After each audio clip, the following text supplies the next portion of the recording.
अस्सलामु अलैकुम वरहमतुल्लाहि वबरकातुहू।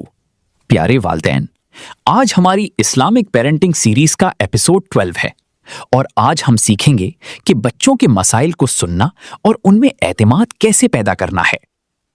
प्यारे वालदैन, अक्सर ऐसा होता है कि जब बच्चे कोई मसला बताना चाहते हैं तो हम मसरूफियत या गुस्से की वजह से उनकी बात पूरी नहीं सुनते। लेकिन याद रखें, जब बच्चे महसूस करते हैं कि उनकी बात को अहमियत दी जा रही है तो उनके दिल में वालिदैन के लिए एतमाद पैदा होता है। अगर बच्चा स्कूल में किसी मुश्किल का सामना कर रहा हो, किसी दोस्त से झगड़ा हो जाए या वो किसी बात से परेशान हो, तो वालिदैन को चाहिए कि वो सुकून से उसकी बात सुने। जब वालिदैन मोहब्बत और नरमी से बच्चों की बात सुनते हैं तो बच्चे खुलकर अपने मसाइल बयान करते हैं। नबी करीम सल्लल्लाहु अलैहि वसल्लम बच्चों के साथ बहुत नरमी और मोहब्बत का सुलूक करते थे और उनकी बात को तवज्जो से सुनते थे। प्यारे वालिदैन, अगर हम चाहते हैं कि हमारे बच्चे हम पर एतमाद करें तो हमें उनके साथ वक्त गुजारना होगा, उनकी बात सुननी होगी और उन्हें समझने की कोशिश करनी होगी।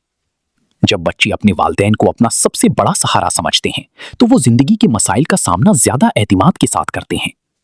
अल्लाह ताला हमें अपने बच्चों के लिए मोहब्बत, सब्र और समझबूझ वाला वालिदैन बनने की तौफीक अता फरमाए। आमीन। वस्सलामु अलैकुम वरहमतुल्लाहि वबरकातुहू। For more educational videos and stories, subscribe our channel and follow the Facebook page.